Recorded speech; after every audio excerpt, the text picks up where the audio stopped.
Welcome, pilots. My name is Hybrid V, and I'm in my MISC prospector here at Rayari Delta Outpost on Calliope.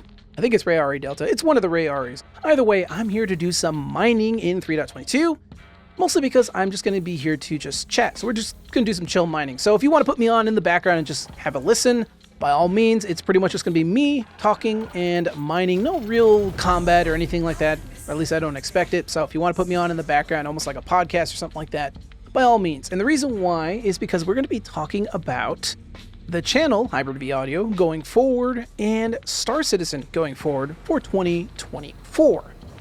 So the reason why I wanted to talk with you all about specifically this channel is because I'm going to be upping my release windows for videos, meaning I'm going to be putting a lot more content out. Now, initially, I have my own business. I do some freelance audio work. I work on various games. I do actual real engineering work as well too, locally for a few stages and stuff like that I work with.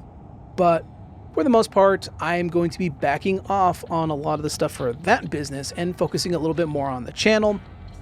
I've been thinking about this for a long time, and I've decided that I want to try to put a little bit more energy into the channel and focus more onto the game and covering stuff.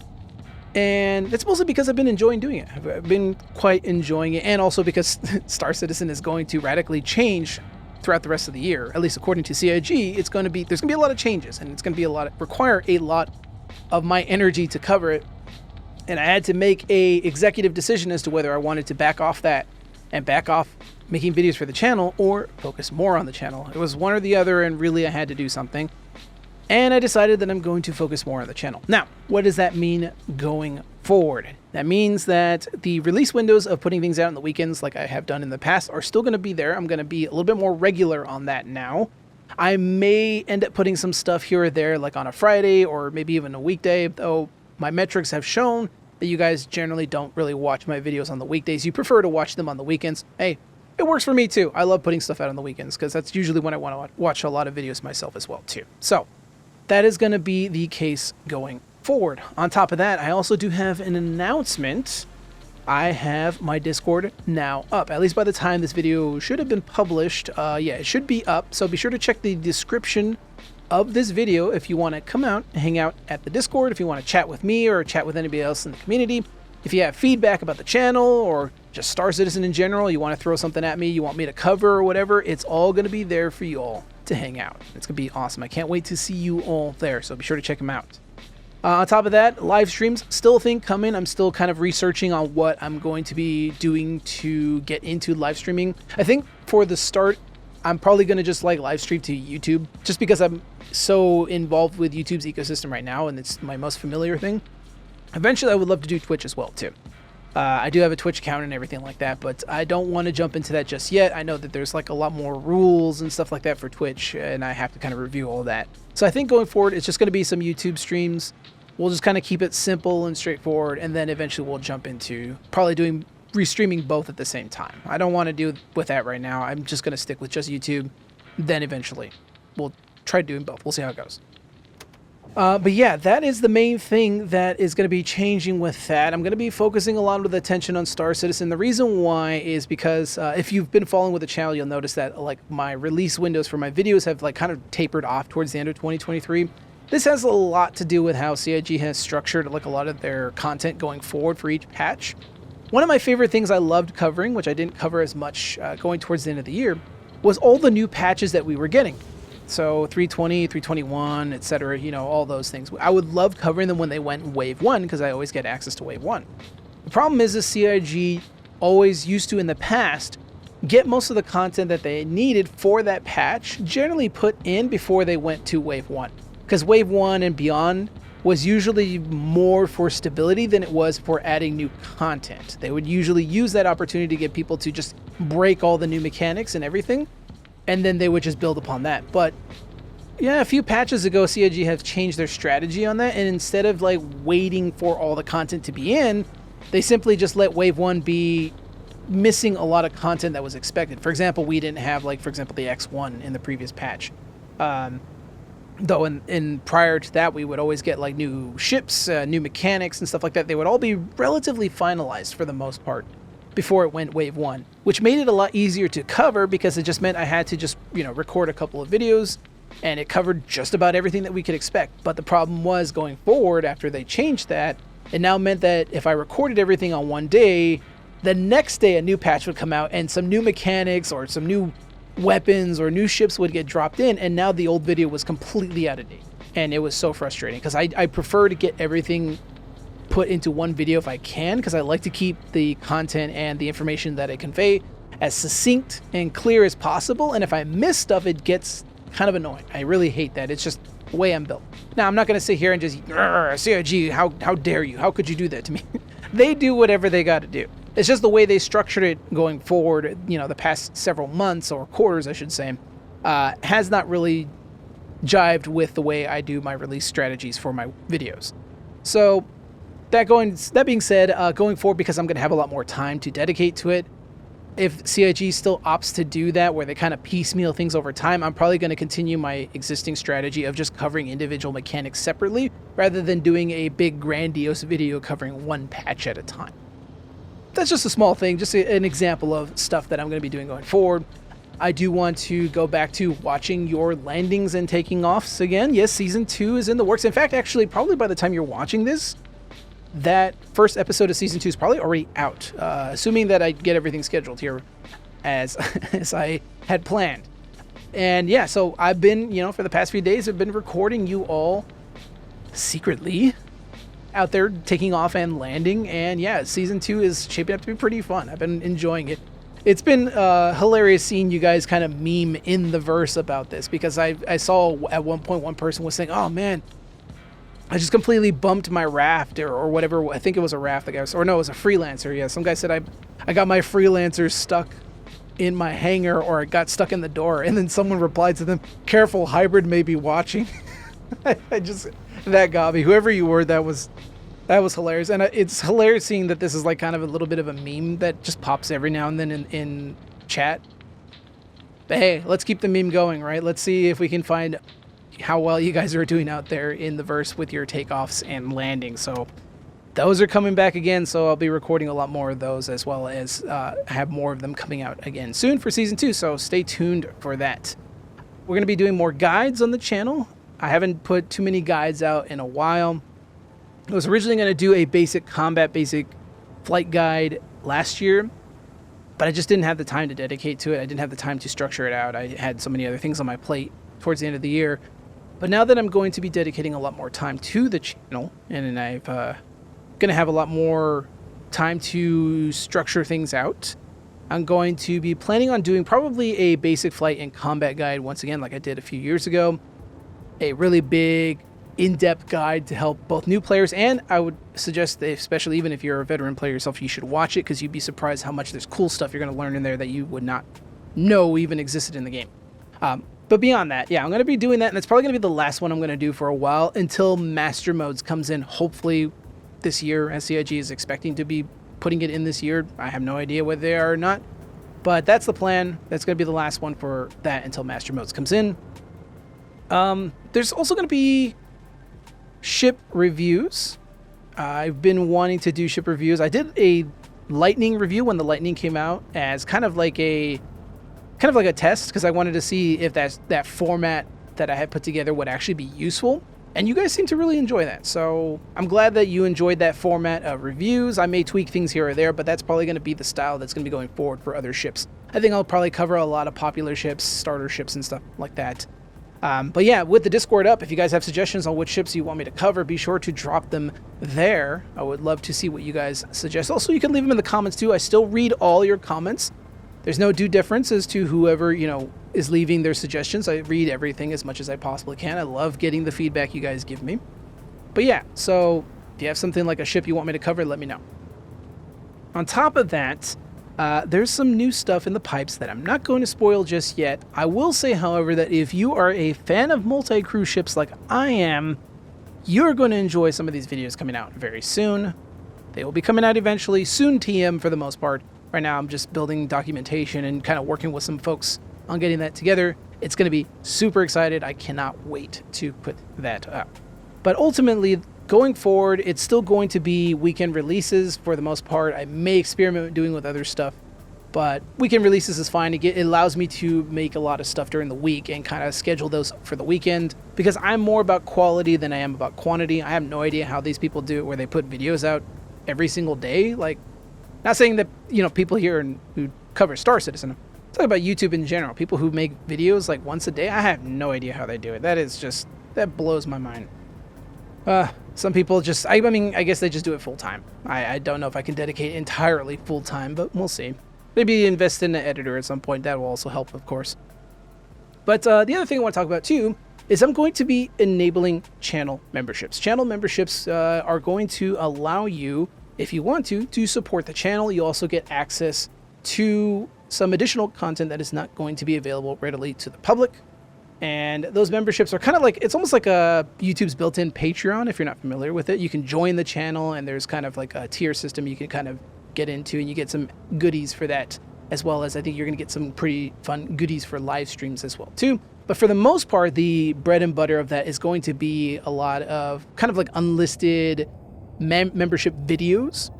There's a lot of stuff that I record that doesn't necessarily make it onto the channel, just because I don't feel like it's really worth putting like an entire video together, or maybe it's not as interesting it would make as its own video. But there's definitely a lot of stuff that's still really cool that would be useful for, members to watch. Maybe it's like me ranting about something like I am now, or it's me covering something specific, or covering some type of drama within Star Citizen that's happening, or in this case, it's generally a lot of gameplay footage that I just, generally record out in the wild. And those are going to be available to channel members. So if you subscribe through that method, you will get access to those types of videos as well. So that should be a lot of fun. So if you're interested in helping out the channel and supporting us as we go through the year, channel memberships will be enabled. In fact, actually right now they should be enabled. If you look down by the subscribe button, you'll see a join option. At least hopefully, assuming it works. Let me know if you're having any issues with that. Last thing I wanted to talk about, smooth landings competition. I talked about this way back when I was still doing a lot of the season 1 smooth landings, watching you guys take off and land, all that stuff. That's still in the works. I'm still kind of in the planning phase for that. I'm not entirely certain how I want to do it. A lot of you guys gave some really good feedback, doing things in like an armistice zone or something like that, or whatever. Talking about like how to structure it. The main thing is I want to make it not only fun, but also educational. I want to be able to do it in a way that is going to be interesting, and also it's going to be worthwhile doing. I do want to try to see if I can get some prizes for you all as well, because I think that would be really fun. But we'll see. That's in the planning phases for now. It's kind of more or less just on hold until I figure out the full plan of how to do it. But like I said, hey, that's what the Discord's for. So if you have suggestions on how you think that should be structured, if you have any ideas you want to do with that, you feel free to join on to the Discord and leave me a message there. I will definitely look at it for sure. All right, that's enough ranting and raving about the channel. Let's actually talk about Star Citizen a bit more here. So 2024, man. There's been a lot of talk about stuff that have been both leaked and stuff that CIG themselves have put out. But the overarching goal is that CIG is intending for this year to be the year where they put a lot of the Squadron 42 stuff into the game. And they're also now making big waves, moving a lot of their staff from Squadron 42 over to the Persistent Universe, which hopefully with that amount of manpower, that does mean we get a lot more bug fixing coming in and a lot more work being done on trying to address a lot of the existing issues. That's more of like a QA thing, because QA has to go and look for those issues and then report them, as well as, our IC stuff that we post. But QA is instrumental for that, right? And I don't know if they're actually going to be moving a lot of Squadron 42 QA also to the Persistent Universe. If they do, that's actually huge, because QA is essential for finding bugs and immediately reporting them to developers to be immediately addressed. Again, not that it's an issue for us if you've ever reported to the issue council. It's just that the ability for the QA members to just directly talk to the staff that are responsible for those things, and to address things, and to ticket out items, and to also test things that we have posted on the issue council as well too, to do their own versions of regression testing. It is extremely important, and it also helps with the turnover of eliminating those bugs. So if you see a lot of bugs in the game, hopefully going forward, this stuff is going to get addressed with the extra manpower. Also, this does mean, of course, with the extra manpower, that they are now going to be able to put a lot more mechanics into the game. This is why they've talked about having master modes, the new star map, like a whole slew of things. My favorite is, of course, the flight model changes and the control surfaces stuff. Not much talked about Maelstrom yet. I think because the overall idea of the physicalized damage modeling and the Maelstrom stuff, I think that requires just as much, if not a bigger overhaul of the game, at least for the combat systems in the game, than the actual master modes is. So I'm assuming that their strategy is to put master modes in first before we get the full-on damage model from Maelstrom and whatnot. But that's one thing I'm really excited for. Because I have years of playing this game, I am tired of the rock'em sock'em robots, shoot them until their HP goes to 0 type of combat that we've had. I really would love to see the more nuanced system that they're planning, where you have more accurate penetration data, armor-piercing ammo, different ammo types, different effects from different weapons, rather than this like homogenized system of what we have now, which I think where all the lasers are identical to each other. There's no difference between them. And I think we've had this for 2 years, going on 3 years now? Because originally they did the homogenization so they can then go put it into master mode, so everything's a flat balance, and then they can kind of balance it out from there and add more interesting things, but they never really got to that, so we just, for years, just had all our weapons be identical to each other. I miss the old nuances that we had for the old combat model before we moved on. So I'm looking forward for them to actually changing that at some point. Whether that's going to happen this year or not, I don't know. We'll see. But I mean, CIG has been optimistic about their timelines, so we shall see. But regardless, it is going to be very interesting going forward, seeing how this is all going to shake out. The most important factor is going to be whether server meshing actually works or not. It's a nice amount of Bex. I might hit that later. Because server meshing is going to at least help alleviate a lot of the server performance issues that we've been having since 3.18. For a lot of you that have been around since then, you know how bad that was. And if we don't get server meshing right, or when I say we, I mean CIG does not get server meshing right, and we have a lot of problems with it, it may not necessarily address the problems going forward. The server performance issue has been a large contributor to a lot of problems that we've been having. Just as an example, I did mole mining with the crew in FH a few days ago, and we were having problems where like mining heads would just go missing after we edited the ship. We would lose actual gadgets, like they would just disappear into the void, including stuff that we're supposed to attach to the mining heads themselves, right? You put them in your backpack and then drop them on the floor and attach them to the mining head, and we would like lose attachments, like things would just disappear into the void. And this is because this is mostly a server issue, right? The server is just struggling to keep up with all the entities, and it just causes all kinds of issues, and things just get lost. And I'm hoping, because server meshing is going to, introduce more servers and introduce things that they're going to mesh they're going to mesh all those things together. It's still going to be, I believe, static server meshing. It's not going to be true full-on server meshing that they've promised. But because it is going to be multiple servers, at least covering something, like for example, I think the idea maybe there's one server covering Stanton, one server covering Pyro. I don't think they're gonna have like a meshed network covering like the individual planets, but even so, hopefully that will still improve the overall performance. I don't think it will. Maybe, we'll see, I don't know. My hope is that the implementation of it and that replication layer, improving the server crashes and stuff like that, I hope that this is going to improve the server performance going forward. I can live with server crashes, but I can't live with the server performance being so horrible. Some days for us, when we try to do a lot of practicing in our org, the servers are so bad that ships are rubber banding everywhere, players are rubber banding everywhere, items get lost in the void, inventory breaks. It's just so many problems associated with it. And it's kind of one of the things that's actually sapped my interest in covering a lot of Star Citizen. I love the game to bits, but the problem is the game itself, especially with the server-related issues, tends to just make it really frustrating to try to cover the game. I've tried to put together events where we try to put together really cool, fun, combined arms battles and stuff like that, but then players would our players would try to spawn something at Seraphim Station, and ships would just spawn out in space when they spawn their ship at the ASOP terminals. And then they have to claim them, and then now we have hundreds of ships just spawned out of the hangars because the game just doesn't know how to spawn the ships into the hangars properly. People are rubber banding everywhere, pushing each other out of elevators and killing each other, and it is just... It's one thing to herd cats. I can herd cats. I can deal with people.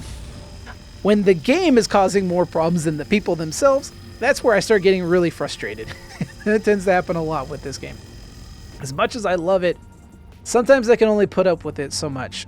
Also, this rock is being really annoying. I think I'm going to put a gadget on it because the instability is not going to happen with that tiny of a window. Sorry, if you're only listening, I am just trying to mine some rocks here, and the optimal charge window of this rock is just not going to happen, and I'm a little bit off killed. Yeah, this isn't going to work. This landing job is not the greatest here because the terrain is not quite even, so let me just go ahead and scooch on forward here and land. There we go. Nice. But yeah, the server performance issues definitely it just makes it a bummer. I miss doing a lot of really fun content where it just shows the game running on all cylinders, but those are few and far between moments because of the way the game behaved because of the server performance issues, right? Occasionally you'll have the server behave and it makes things really, really fun. And then other times, which is like the vast majority of the time, the servers are just crap and it makes the game an absolute chore. I mean, this is the reason why we haven't really had any good events at all. Xeno Threat was an absolute disaster last year, right? Siege of Orison has been a disaster because the AI just cannot handle the poor performing servers, right? Jumptown has been a little bit better because it's mostly between players, but it still suffers from a lot of issues. And even then, recently, there's been a lot of like FPS performance issues, which has just really been a bummer. And like I said, I hope if they get the server issues addressed, it would make it a lot easier for us to not only just play and enjoy the game, but also to create some fun content. Because I love creating stuff. A lot of you have probably followed me here from when I did a lot of videos where I, for example, showed the A2 dropping a bomb. The title of that video was why fight your enemies when you can just delete them. And that was just me recording us just having fun with the A2 and just dropping a bomb. And that was really cool. But, you know, that's something as simple as that sometimes could be an absolute nightmare trying to set up. Not as much as it used to be like when 318 first dropped, but it still can be a real nuisance when things start breaking, players start dying, rubber banding starts happening, and just a whole slew of stuff that you just completely out of your control. And yeah, so hopefully that's getting addressed with server meshing, maybe. I don't know. It almost feels like a Jesus patch at this moment. If you're newer to Star Citizen, you might not have heard the term Jesus patch, but every time we've had major issues that always held the game back to some degree, and we were waiting for some type of technology to come in to help address that. So if you're newer to the game, right, prior to, was it like 3.9, 3.10, right, there was like object container streaming was a big thing, server-side object container streaming. These were considered Jesus patches, like Jesus tech. The game would run so poorly. Like, you guys may struggle with your performance now, but trust me, like back in those days, back in like 2017, 2018, even some parts of 2019, the game would just run horrendous no matter what system you had. Even if you had the top of the line system, the game would just run terrible. And the reason why was because your system, your client, had everything in the game loaded. Everything loaded at once. So your computer would just chug the entire time. So 10 FPS was the norm no matter what. And eventually they developed object container streaming. They put it into the game. And apologies, I'm losing my train of thought slightly because I have to focus on this rock. I don't want to blow myself up here. But yeah, so they put in object container streaming, and that meant that your client would stream out individual parts of the game instead of having everything loaded. And now I'm getting pushed by the wind. Nothing's ever simple. All right. So yeah, now everything was now loaded and streamed in when you needed it rather than having everything loaded in at once. And that absolutely helped with the performance. It was incredible. This is why we called it the Jesus patch, right? And then they tried to develop the iCache and Pcache systems. They tossed those out, and they were like, yeah, this is needed for server meshing. Eventually we got 318 in. with PES and the amount of nightmares that caused. And now we're hoping that server meshing will help address a lot of the server issues, because PES is necessary for server meshing, and hopefully like the idea of having these entities actually... Oh, I'm a little too close to this rock. Should I go up a little bit? Yeah, okay. All right, we're good. We're good. All right. Sorry. So yeah, with the persistent entity streaming being needed for server meshing, the hope is that with server meshing now being pretty much finalized and being put in over time, for example, the static version of it, that this is going to improve server performance. Remember, CIG wants the servers to run at 30 FPS. That is their stated goal. Oh, there goes my module. But they've never really been able to get the servers to run at 30 FPS. Not unless it's like a completely clean server with like 4 people in it. You never get a server running with 30 FPS. And because of that, you get AI that is incredibly derpy. They just don't behave whatsoever. I tried to actually record what it looks like when you play on a server with 30 FPS against AI, but it's really hard to find a 30 FPS server with like 4 people in it. Because the AI, especially the FPS AI, very competent. They're very, very, very competent when you are actually playing on a server with full FPS, like 30 FPS. But currently right now, if it's not 30 FPS, you can literally just go in and just melee all of them. They just will never be able to stop you. And this is why I'm hoping server meshing is going to address that. Will it? I have no idea. I don't know. We'll see. But yeah, I mean, that's mostly what I wanted to talk about going for the game for 2024. Really not much else. I mean, there's so much other features like engineering gameplay and stuff that I'm really interested in, but I really just got to see what CIG is going to talk about it, like showcase it on ISCs, and then eventually get it to our hands before I really have more to say on it. Right now, all I can say is like what they showed at CitizenCon, awesome. What does that look like for us? And how is that going to be implemented? Is that going to be fun? I don't know. We'll see. But I am absolutely looking forward to it, especially the new star map. How many of you are going to be excited for the new star map? I know I am. All right, folks, that's it for me today, talking about 2024, both for the channel, Hybrid V Audio here, and the game itself. If you have comments, suggestions, want to know the meaning of the universe and that old biz, be sure to check out the Discord. Link will be in the description, of course. If you want to see more videos like this and much more down the line, be sure to subscribe. And until next time, fly safe, and I'll see you all in the black. Now, if you excuse me, I got some gold to harvest here. See ya.